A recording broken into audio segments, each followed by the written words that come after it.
What's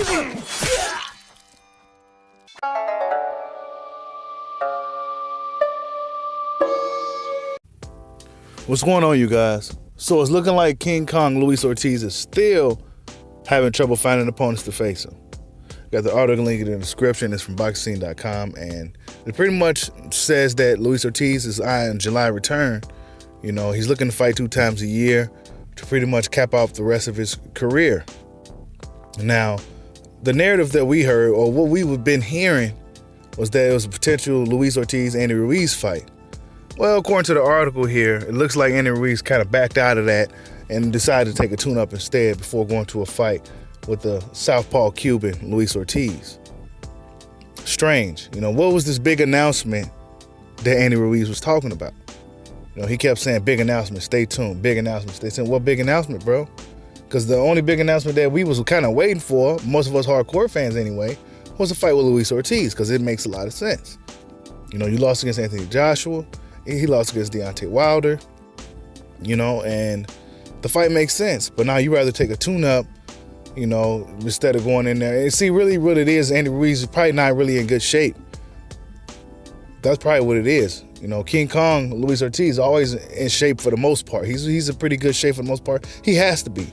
You know, he's an older guy, so he can't really be slacking on his conditioning and, you know, staying sharp and things of that nature. He can't slack on it. He has to stay in the gym to keep up with these younger fighters. But it's funny, man. You know, it's a lot of people don't like to fight the Cuban fighters anyway.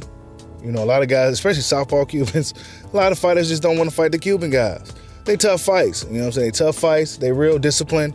They stick to their game plan usually, and they may not carry the biggest fan base following, and they may not have the most fan-friendly style at times, but tough nights out for almost anybody, you know. And a lot of guys, it's been shown throughout the years, even in MMA, that a lot of the guys just don't really like to mix it up with the Cuban fighters.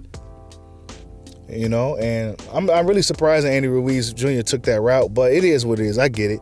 You know, maybe he needs to feel that he, you know, needs to work under a new trainer, see how he looks under this trainer, and, you know, maybe, you know, see how he looks, you know, because he's not with Manny Robles right now, which I think is a really bad idea. You know, I think Manny Robles was good for Ruiz for what it's worth. I'm not sure why he kind of cut him loose like that. And then, you know, going with a guy like Teddy Atlas, I'm not understanding how that will really work, you know. I mean, I guess, man, but we'll see what happens with him.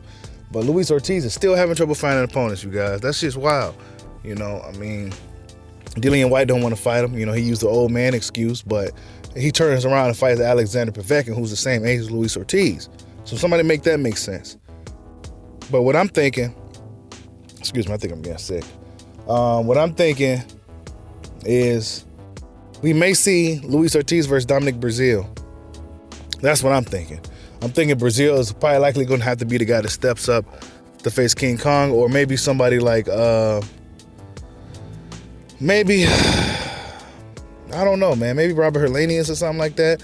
I'm not sure. It's in July, so we'll see what happens, you know, with King Kong. You know, they may just kind of wait him out because he's pretty much at the tail end of his career. But I think now would be the time for one of these guys to jump on him, you know, after his losses to Deontay Wilder. He may have slowed down a bit, but we know how boxing works, man. These guys stay away from these Cuban fighters, man, and for good reason. Tell me what you guys think, man. Luis Ortiz is still having a problem fighting opponents. What happened with Andy Ruiz Jr.? Why didn't that fight happen? Does he feel he can't beat Luis Ortiz? Or is it right for him just to go ahead and take the tune-up before going to a fight with Luis Ortiz? Tell me what you guys think. Like, subscribe, holla at your boy. Peace out.